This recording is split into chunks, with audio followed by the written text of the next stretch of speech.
All right, rejoining the channel, and Justin, it's literally been 2 weeks since we last chatted, is two-time Mooch Award-winning Professor Justin Bronk from the Royal United Services Institute. He's a senior fellow there, and he joins us from London. Justin, it is good to see you again. We need to circle back on this topic. Yeah, it's been a heck of a 2 weeks. So I thought we might level set at the outset here with kind of a brief history, and by brief, I mean the last 35 years of Ukraine, because what I'm seeing, particularly on social media and broadcast media, is this narrative that I think is not comprehensive.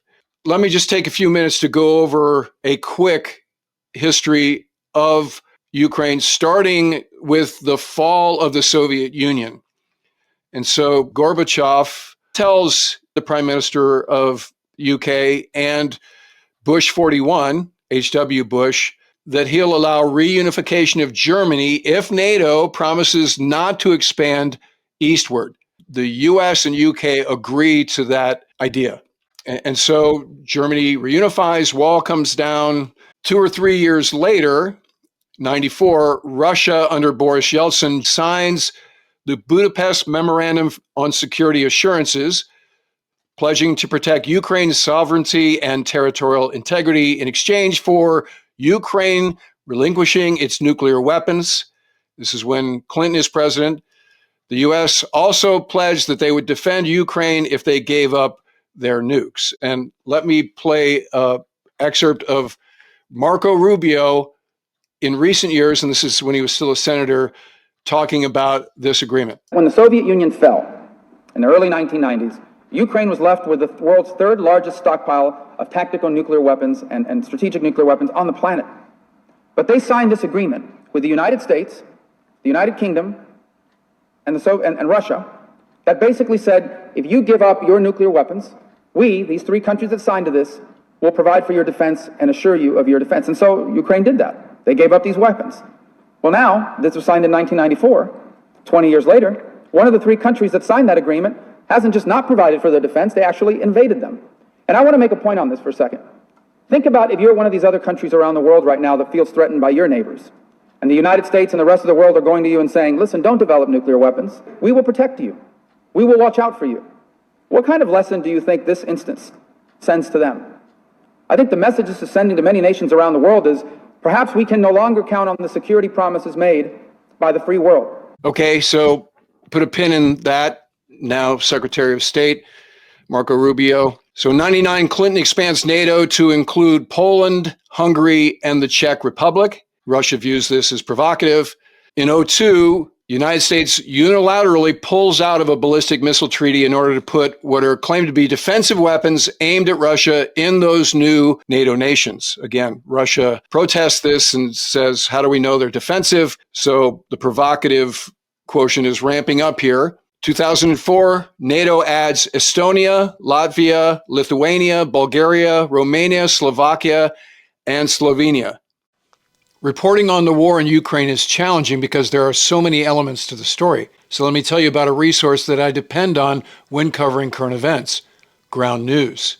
Let's search a topic adjacent to what we're talking about in this episode: NATO. The first result is a good one, dealing with Trump raising doubts about NATO's Mutual Defense Pact. We click on it and you can see there are 148 stories around that topic, and this infographic here shows you the bias distribution with the logos of the sources prominently displayed. Let's compare two headlines. First one is Time Magazine, which we can see here is owned by Mark Benioff, with high factuality and leans left, and that shows in the headline, Trump casts doubt on NATO solidarity. It's easy to click through and read the article and then click back again. And then we have this one right below it from ABS-CBN, owned by the Lopez Group, as indicated in light red here. This one with high factuality and leaning right, which jumps right out in the headline that contrasts with the previous left-leaning one, Trump: if NATO members don't pay, I'm not going to defend them. Again, it's easy to click through to read the coverage and back again. You can't get this amount of information organized like this anywhere else. Go to ground.news/ward or scan the QR code on the screen. If you use my link, you can get 40% off unlimited access, which is the Vantage plan that I use. Again, that's ground.news/ward or scan the QR code. The link is in the episode description below, so check it out. September of 2004, Putin poisons pro-Western candidate Viktor Yushchenko, but he survives. A runoff election in November is won by his opponent, Viktor Yanukovych, who's pro-Russian, but charges of election fraud lead to a civilian uprising known as the Orange Revolution, which causes the Ukrainian Supreme Court to order another election, which Yushchenko wins. After a few years of infighting and legislative deadlock, Yanukovych wins in 2010, promising Ukrainian neutrality, which is kind of code for a pro-Russian stance.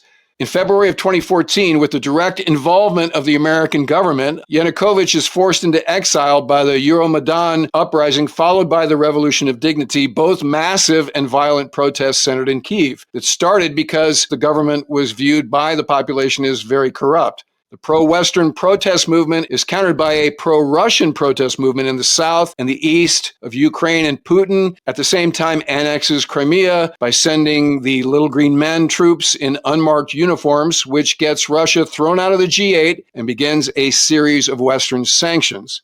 The taking of Crimea also kicks off the war in the occupied separatist region of Donbass. Meanwhile, Petro Poroshenko becomes president of Ukraine and carries out a series of steps to strengthen ties with the West while fighting the war in the Donbass. In 2019, the U.S. exits the Intermediate Nuclear Force Treaty, which Putin views as another step towards NATO posturing to attack Russia. Volodymyr Zelensky, a political outsider, beats Petro Poroshenko in a landslide after campaigning on the promise of rooting out corruption in government. Shortly after his election, Zelensky does a sweep of EU nations and the U.S., pushing hard for NATO membership for Ukraine. So against this backdrop, December 15th of 2021, Putin releases his first draft treaty titled Agreement on Measures to Ensure the Security of the Russian Federation and member states of the North Atlantic Treaty Organization, which has these provisions among others. NATO commits to no further enlargement of the alliance, including Ukraine. NATO will deploy no forces or weapons in countries that join the alliance after May of '97.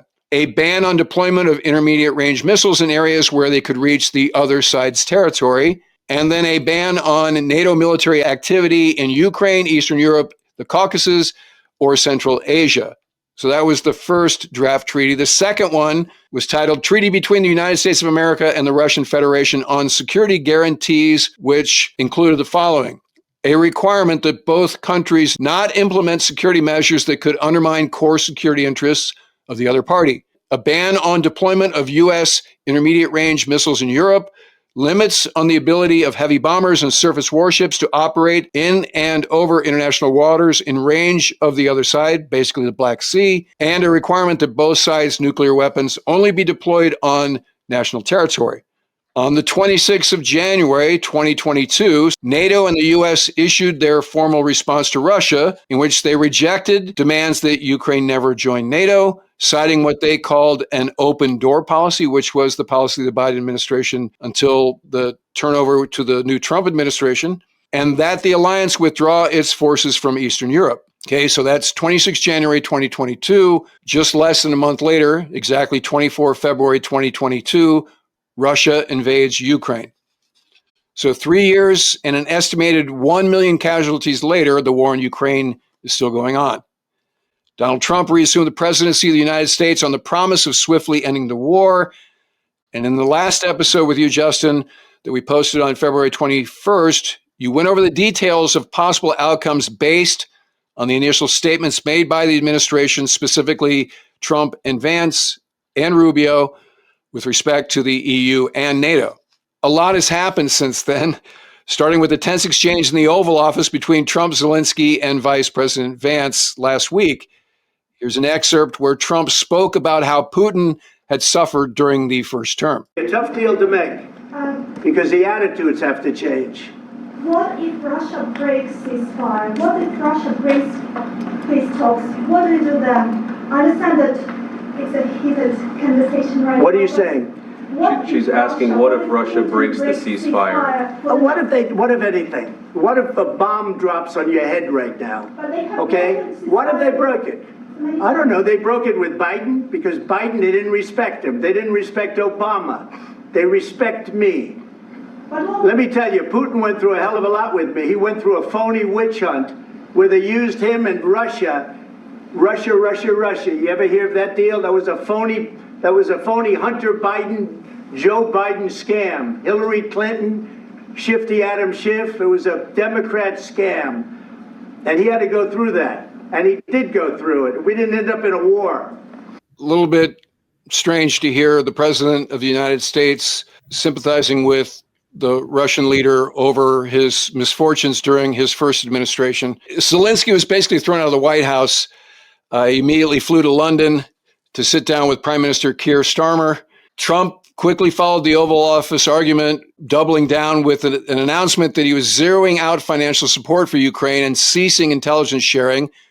And then there's some little details in here. They took away HIMARS max range capability, which would keep that weapon from being used into sovereign Russia, something we've reviewed in previous episodes over the years as a very effective offensive capability for Ukraine to hold the Russians at bay in certain sectors.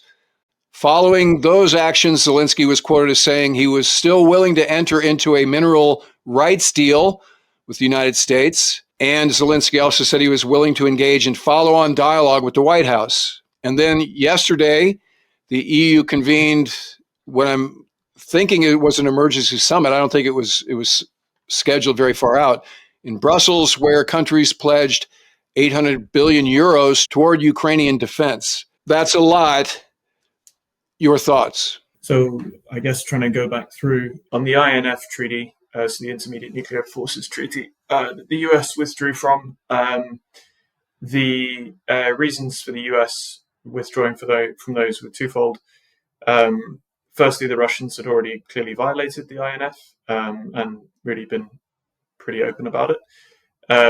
They deployed something called the 9M728, which is a land-based cruise missile that can be fired from the Iskander-K launch system that also fires ballistic missiles.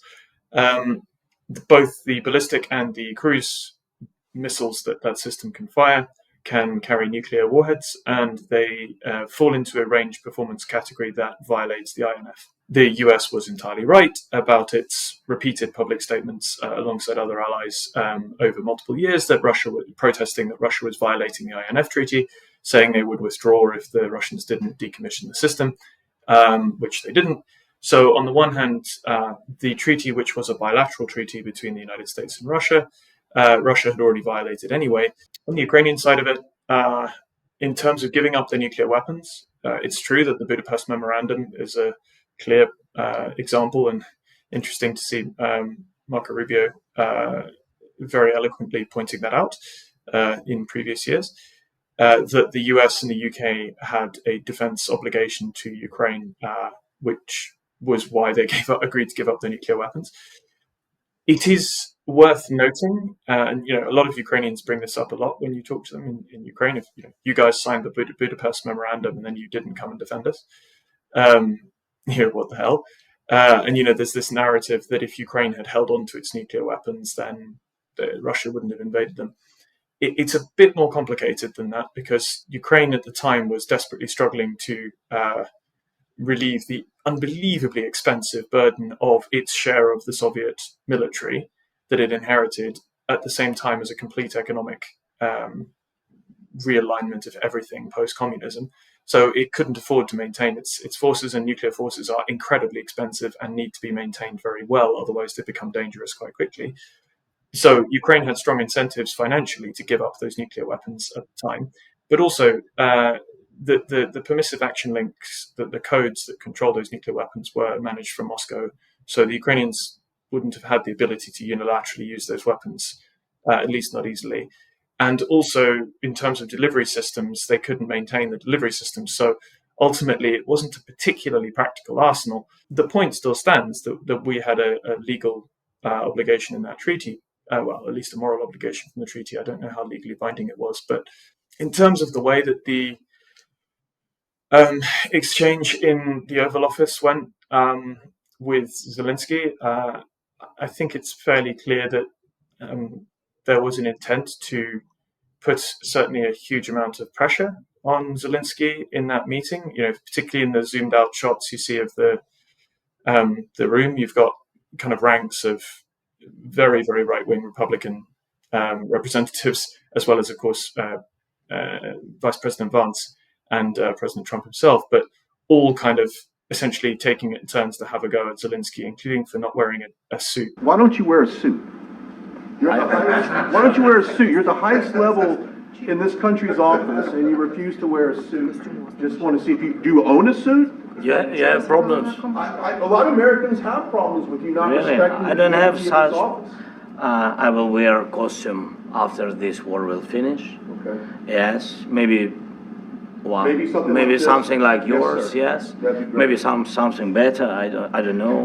We will see. Maybe something cheaper than yeah. Thank you. Thank you for. He's very clearly explained repeatedly as a thing that he said he won't wear a suit until peace is achieved, as a point of being a war leader, which is interesting given that Elon Musk doesn't wear a suit when he gives speeches in the Oval Office alongside President Trump with his kid. So, again, clearly deliberately attempting to antagonize President Zelensky there. I don't know whether there was a plan to kind of have a complete sort of shouting match as occurred, but certainly you can see from his body language he's feeling pretty under attack in the room. And if you look at the minerals deal that was quote unquote, that was put to Ukraine, it is worth stating that if Zelensky had signed the deal that was presented, first of all in Ukraine and then latterly in the White House before that it was planning to be presented there, it would represent a greater share of Ukraine's GDP than Germany was forced to hand over under the terms of the Treaty of Versailles, that was so legendarily punitive that it basically killed the German economy for 2 decades and led to the rise of fascism. And Germany was the defeated power that had at least, it's still complicated, but had invaded multiple other countries at the start of World War I. And so was a defeated aggressor power.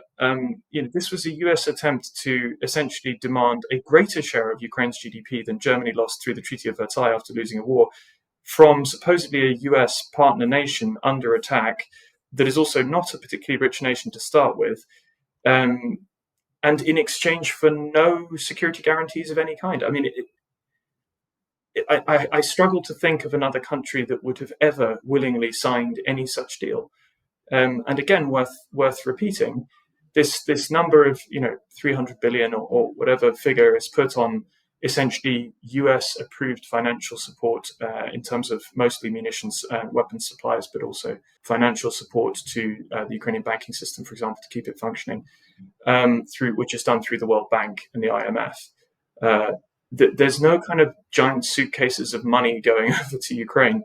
The vast bulk of those tens and so in the low hundreds of billions of dollars of aid that have been dedicated so far to Ukraine from the US has been notional value placed on obsolescent stored military equipment that's been given across, and latterly in orders placed primarily in American factories for American jobs producing equipment that is then shipped to Ukraine. So the money doesn't leave the States. For the most part, it's spent in the States supporting jobs in factories, often very high-skilled jobs. Let's repeat that, because I'm seeing a lot of memes on Facebook primarily with folks with, I want my $350 billion back, Zelensky. Let's just double click on that again for the folks who missed it, which is presidential drawdown authority is a big part of this. It's sort of like if you take a couch to Goodwill that you're not using, that's in your attic, and they give you a tax form that says this couch is worth $50, that's kind of what the drawdown economics are. Further, the orders that you're talking about are placed to American defense companies. A lot of the equipment, particularly early on in the war, when a lot more basically old stored equipment was being sent, was stuff that the US essentially had deemed surplus to requirements, and so really was in fact in many cases saving money because they weren't having to pay to disassemble and eventually decommission things like Bradleys and tanks and artillery systems and all sorts. But there has been an impact on US stockpiles.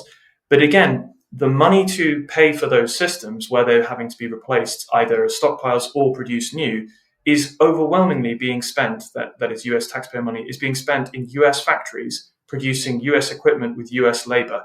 And so essentially what you're doing is subsidizing American jobs in lots and lots and lots of different states, which, sure, it's a use of taxpayer dollars, but it's a use of taxpayer dollars that is funding American jobs.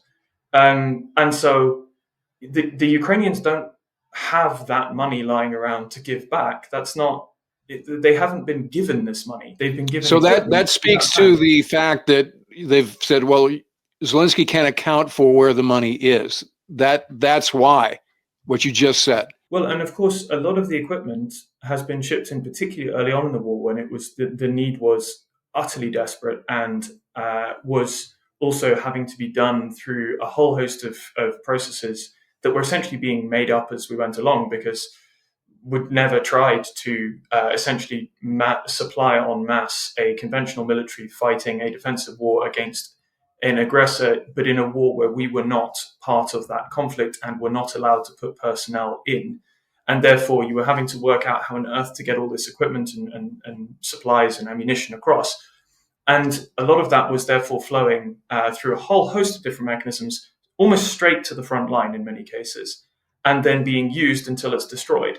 So, again, expecting the Ukrainians to have some perfect inventory of, where each shell, where each barrel, where each tank went, is utterly ignorant in terms of understanding the sort of defensive war they've been fighting and the pressures of that, and the frankly astonishing feats of logistics and maintenance that they've managed to do to keep their mix of Soviet legacy, captured Russian, and US and European supplied systems to all of these different brigades, working, operating, supplied, maintained, repaired, while training people and while fighting this existential war against a bigger, more powerful opponent.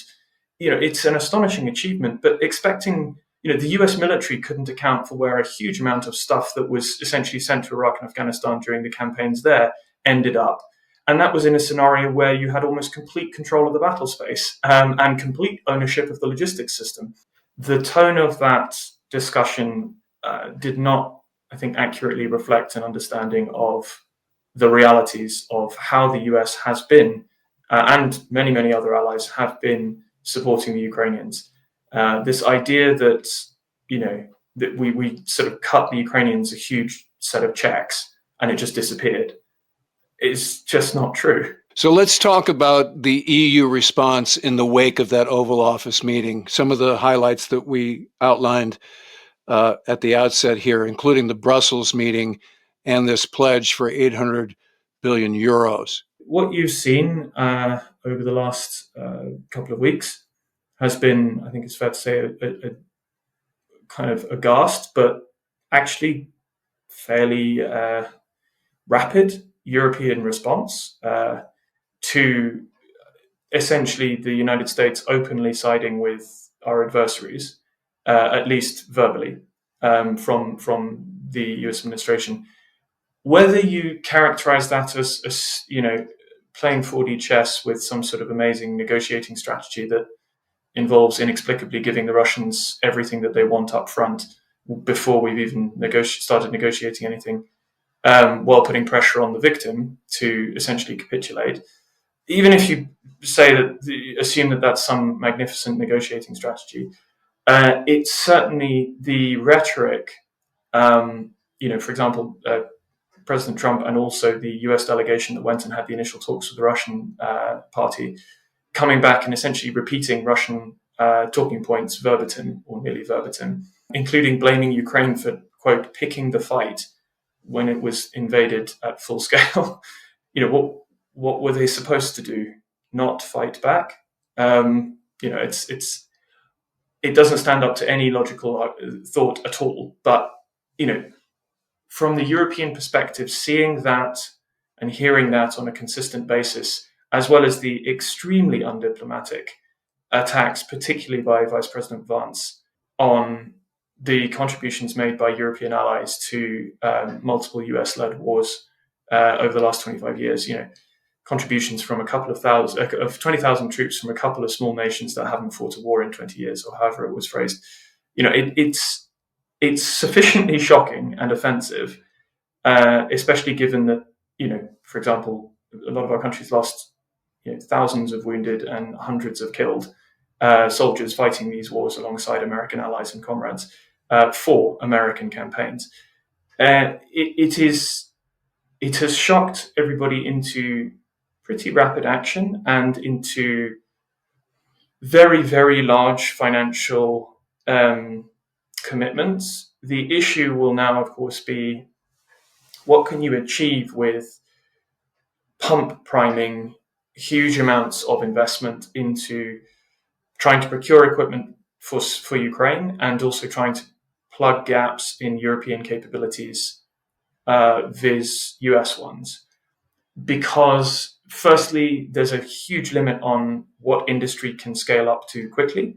So if you double what you're trying to spend on any particular type of military equipment, what you'll tend to find is that the prices just nearly double because industry doesn't actually have the capacity to ramp up production double in a short period of time.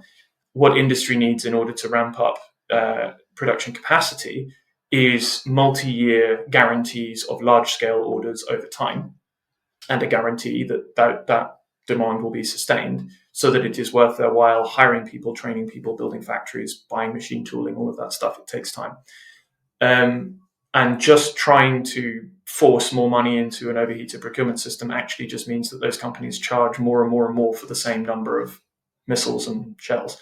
You saw this quite early on in the war, in the full-scale invasion of Ukraine, when quite quickly 155 artillery shells went from somewhere in the region of $2,500 a round, $3,000 a round, to $15,000 or $18,000 a round, because there weren't enough, and everybody was trying to buy them to send them to the Ukrainians and to replace stock that they had taken out of their own stockpiles and sent to the Ukrainians. So, that amount of European funding that's being talked about for defense reform and for supporting Ukraine of 800 plus billion euros, that's a huge amount of money. You can do an unbelievable amount with that if it's spent well and sensibly, but it will have to be spent carefully over a reasonable period of time, 3 to 5 years minimum. Because if you try and just solve the problem up front by pouring money in, it won't work. Although, of course, there's plenty of areas where at a smaller scale, significant uplift can help plug gaps more quickly.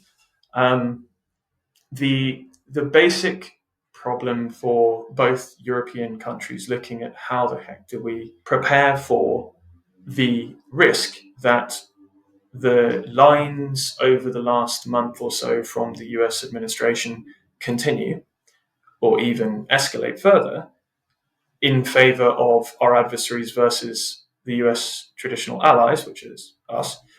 Governments have to now plan for that as a risk.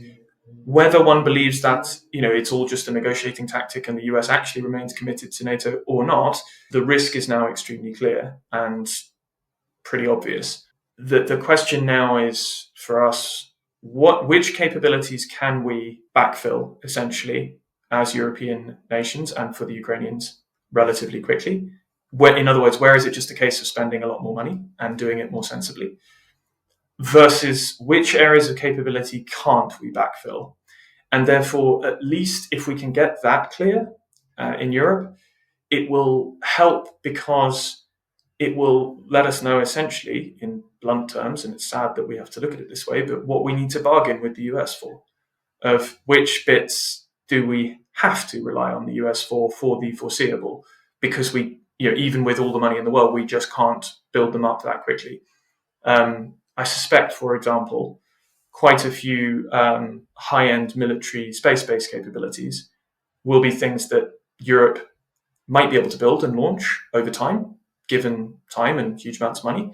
But, it'll take the better part of a decade to replace some of those US military space capabilities. Commercial stuff might help, but then again, we've seen this week already several commercial imagery, US imagery providers cut off Ukrainian contracts. So whether Ukrainians are paying US commercial satellite companies for high resolution imagery, for example, from space, clearly from pressure from the US administration to stop that, even though it's commercial, not US military.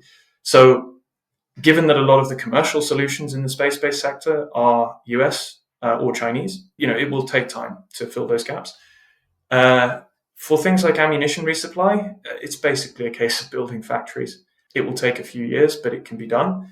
The thing that governments will need to grapple with is that it's a lot more complicated than just telling ministries of defense and departments of defense to go and finance the building of let's say a couple of factories for X type of missiles or Y type of howitzer shells, because you also need to invest in, for example, explosives, energetics, and propellant factories, which are globally bottlenecked at the moment.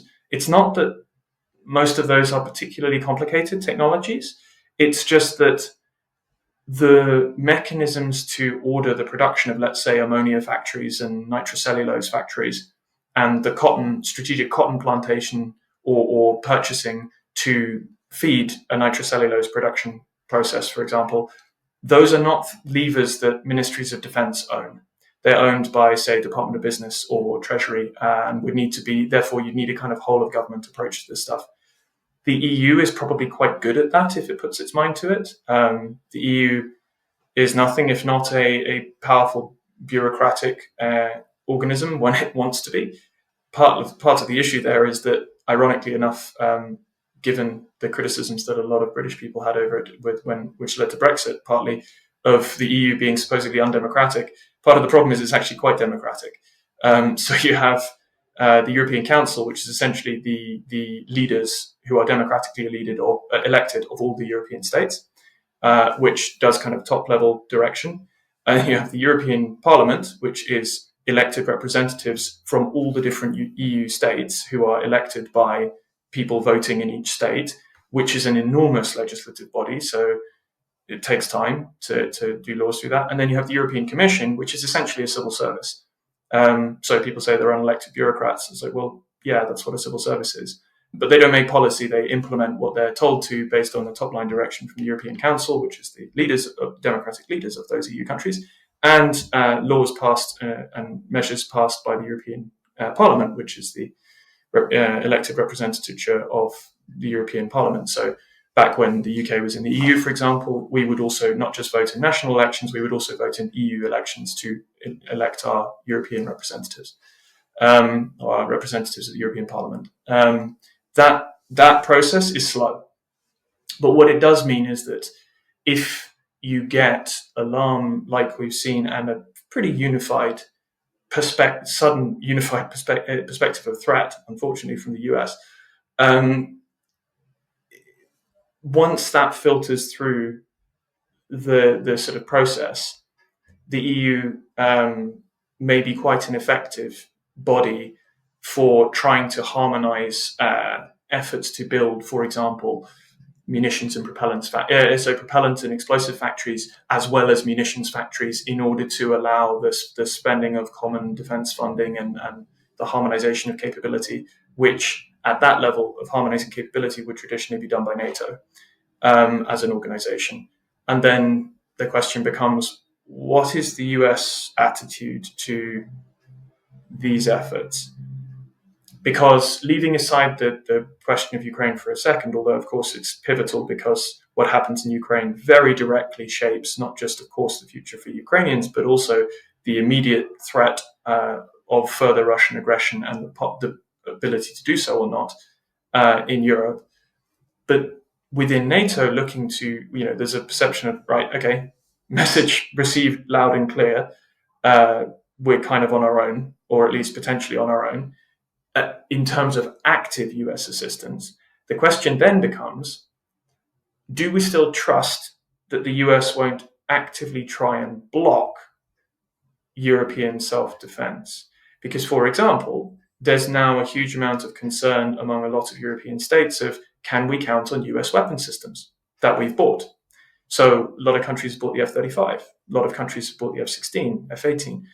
HIMARS, M270, Gimlers, Abrams. There is now a question of, as these countries desperately look to fill up the gaps in our own defenses, which is something that the US nominally wants, do we now trust that we can count on the US for sure? Because you can't gamble with security. It's not a good idea, as we're having demonstrated.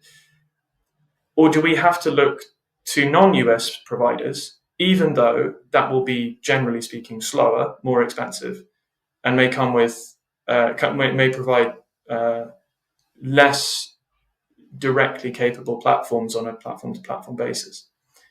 And so, for example, one thing that will make it, I suspect, a difference to various countries' different national calculations here will be, if the administration continues to suspend all aid to Ukraine, do they allow European states to use some of that massive amount of funding that we've agreed to devote to trying to keep the Ukrainians supplied and defended? Does the US allow us to buy US weapons with that money and send them to Ukraine and Ukrainians to use them? Because there's a whole host of capabilities that only the US makes at the moment, Patriot ammunition being one of the most obvious. Because if the US is going to allow that, which you'd assume on a moral or even a self-interested level the US would, but if the intent really is to apply maximum, fairly vindictive pressure to force the Ukrainians to essentially capitulate and basically shake them down for their own natural resources at the point where they're weakest, then from that perspective, then allowing the Europeans to essentially buy American weapons and send them to the Ukrainians would undermine that pressure strategy. But of course, if the US then blocks European countries and European allies' ability to buy American systems and support them and use them as they see fit, that starts to undermine the entire argument for buying or maintaining any American capabilities, which is partly why you've already seen defense stocks in the stock market on listings for European defense firms absolutely skyrocket over the past 2 weeks, because a whole host of countries, and particularly policymakers who don't necessarily understand the complexities and the interrelationships, are saying, well, we just can't buy American anymore. We can't count on American kit. Unfortunately, even if you take that approach, there's so much interdependence at this point. We've spent 80 years building our militaries on both sides of the Atlantic to fight as an alliance and fight together. I've lost count of how many conferences and symposiums and things, mostly US hosted, where I've heard, endless US 2, 3, 4-star officers, secretaries of state for defense or whatever, say, and they always start with, our alliances and partners are our biggest asset. It's all about fighting with allies and partners. That's how we're going to beat the Chinese and the Russians, because the one thing we have that they don't have is allies and partners. Well, all right, we kind of lived and breathed that for decades and decades. But as a result, all of our militaries are completely interdependent. And so even if you stop buying American kit, you don't get away from the dependency, at least not for a long time. Well, F-35 is a unique case of what you're talking about, right? And so somebody asked me on text message yesterday, does the United States have the ability to make an F-35, an RAF F-35 brain dead?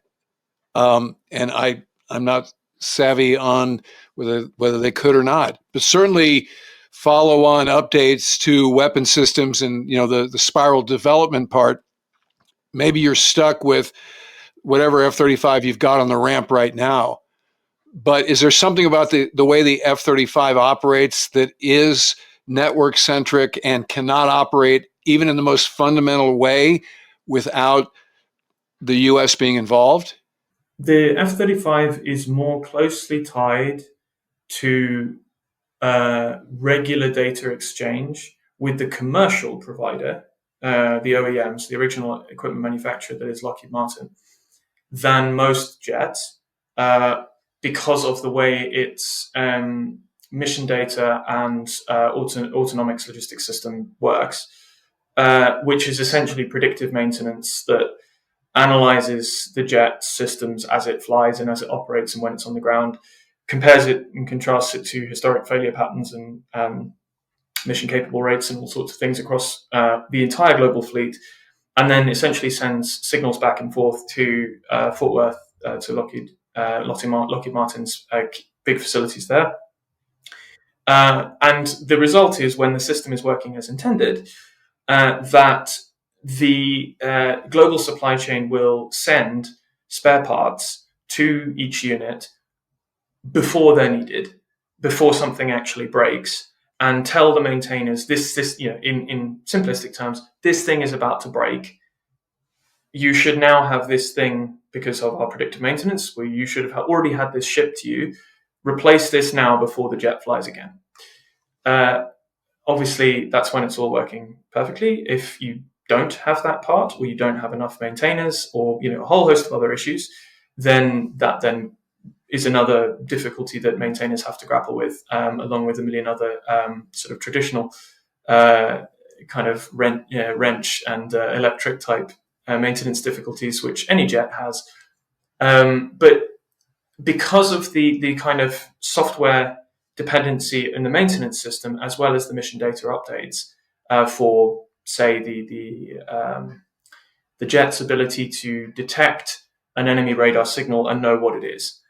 Those enemy radar signals change regularly. Digital radars will change frequently. And so, you would rely on at least an F-35 partner somewhere having flown near it, or another specialized electronic intelligence gathering asset having flown near that enemy radar system, Russian or Chinese or Iranian, whatever it is, that having been detected as something different, or at least flagged later through analysis of the ELINT data loads, and then having essentially gone through either the US or potentially a partner like the UK's ELINT analysis ecosystem, and then essentially used to create a mission data file update, which is then passed to the F-35. Now, in that sense, because the US has by far the lion's share of the intelligence, surveillance, reconnaissance, and particularly electronic intelligence and signals intelligence gathering capacities within the NATO alliance, because it's quite a specialized area for a lot of, the much smaller nations. Just maintaining a couple of squadrons of jets, plus, maybe a couple of tankers, a little bit of transport, some helicopters, and, a brigade of troops, a couple of warships, that's pretty much their entire defense budget. So having thousands of people dedicated to a really efficient, large-scale electronic warfare and signals intelligence apparatus is just not something that makes sense, unless it's a specific thing that a nation has chosen to specialize in as a unique selling point. But so, by dint of scale, the US has the lion's share of capability there. And because the F-35 is so capable of detecting and potentially identifying and tracking and getting weapon solutions on things in the passive, and it has some interesting electronic warfare capabilities, which are themselves dependent on regular mission data updates so that they are optimized against the latest iteration of whatever enemy threat system emissions patterns they're trying to deal with, it will lose effectiveness more quickly over time if you deprive it of those mission data updates, potentially, than some other platforms. On the other hand, that's because it starts from such a high baseline of effectiveness. The same, however, is true of a Typhoon, a Rafale, a Gripen, an F-16, an F-18, whatever. They're all dependent on mission data updates. And then the question of how dependent they are on the US for their effectiveness will come down to how much national capability each nation has to essentially do not just the mission data sort of coding updates themselves, but also the whole chain from detecting those new missions. So you have to have something flying near that enemy radar that's doing something different, that is capable of picking it up, then an ability to offload that data and analyze it and recognize there's something new, and then convert that into a mission data update. A lot of smaller nations just don't have that capacity, and so they'll be very dependent on the US, or if they're operating, let's say, Swedish kit, like the Gripen, they'll be dependent on Sweden. If they're operating French Rafales, they'll be dependent on France.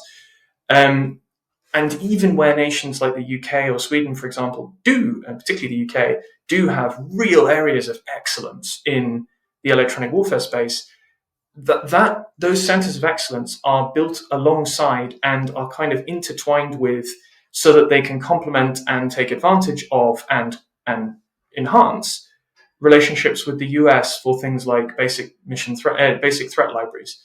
Because until very, very recently, doing anything else would have been pointless duplication. And so, does the US have a kill switch to turn off the F-35? Probably not exactly. Could the US make it difficult to employ F-35? Yes. Could the US make it impossible to employ F-35 long term? Long term maybe, but the issue with all of these analogies on specifically the F-35 is that they all assume that the US is not just not supporting an operation, but it's actively trying to prevent the using nation from fighting. And in that case, the F-35 software complexities, for example, are the least of your problems. Because at that point, a whole host of your systems simply won't work because they'll be relying on American orbital communications, rapid ammunition resupply. Most of our ammunition natures and a lot of our ammunition natures for a lot of air forces in NATO are American, which is a great success of American export campaigns over the past multiple decades, killing off European competition, often with extremely aggressive pricing strategies. But essentially, if the Americans don't want us to fight and are actively trying to stop us, a whole host of things are going to become very difficult. And the cost with which nations are willing to grapple to try and unravel that will be dictated to a significant degree, I suspect, by the way that the administration either doubles down on its current approach or tries to row it back and, perhaps try and fix some of the damage. But, the loss of trust already is astounding. It's not just Europe and NATO. Loads of countries around the world bet the farm on American equipment. American arms exports are one of its most successful industrial sectors. How many countries around the world fly F-16? How successful has F-35 been around the world? How many countries operate Abrams or versions of it, or Bradley? How many countries use M270 and Gimlets? How many countries have M777 variants for their howitzers? How many countries operate Arleigh Burkes or manufacture them under license? They're all armed with SM6 and SM3. The list is almost endless. Once the US starts essentially signaling to even its European treaty allies, who have by far the strongest legal and alliance security relationships with the US, that if the US starts heavily signaling, as it basically has over the last few weeks, that even those nations can't count on American equipment, and big European security partners who've been American allies for 80 plus years start trying to essentially divest themselves of American kit, what are all the other nations around the world that have much more divergent views on security and defense policy going to think? The Russians have essentially partly killed their own defense export industry through employing a lot of their kit against the Ukrainians and showing that it perhaps isn't as spectacular as they had claimed in the brochures. American policy currently seems to be looking at least like it doesn't care about really undermining American defense exports. And so who's going to be the winner on that? Well, maybe European countries to some degree, but probably China is going to be a big winner on that for a lot of the world that traditionally sits on the fence between the two kind of camps. So I must admit, I find it very, very difficult to understand what the current administration's strategy is here if you're trying to proceed on the basis that they are operating in something approaching good faith. It just seems utterly illogical that they're seemingly determined to demolish all the leverage they have over the primary party that needs to be convinced to sit down for serious negotiations, which is the Russians in this case. Yeah, I've been endeavoring to understand this narrative, and I think it starts with a perception that and I've heard RFK Jr. and some others say that the NATO is a front for the CIA, a fundamentally evil organization that has been provocative and has created all of the contingency operations, if not hot wars, since World War II. And as a guy who served for 20 years, including many NATO bilateral exercises and had NATO partners aboard, and having executed, the war in Bosnia and some other, and Operation Southern Watch and the other things that I participated in while flying Tomcats during my 20 years, I reject the idea that NATO is a fundamentally evil operation. I believe that point of view is cynical and misguided, to be polite about it. And I don't want to do politics, but I will say that at age 65, I'm not going to invert my belief structure. And so I was in the Navy when the Cold War ended, when the wall fell. And I know from watching former Soviet Union countries become NATO partners that was viewed as a stabilizing action, not a provocative action. Also, people seem to forget just how much of a jump ball the world was when the Soviet Union fell. And so the idea that we would make NATO partners out of those satellite countries that do in fact border in some cases with Russia was not viewed as something that was escalatory or provocative. It was viewed as the new world order needs to be stable, needs to be free, have a sense of global commerce, and kind of all be on the same page. So now, all these years later, that this is being framed as something that we're responsible for Putin feeling like he was threatened and therefore he's justified in invading Ukraine is a narrative that I reject. Should the war end? Yes. Is killing at this level bad? Of course it is. But I want to ask the corollary of that thesis, which is, what if we capitulate? What happens? So Justin, as always, it's great to hear your perspective. Thank you for spending an hour with us. Keep your phone charged up, because I'm sure I'll be asking you to come aboard again. In the meantime, I hope I see you in real life before too long. Take care. All right, that'll do it for this episode. If you're not already a subscriber, become one so you don't miss anything going forward. And in the meantime, I look forward to talking to you again very soon.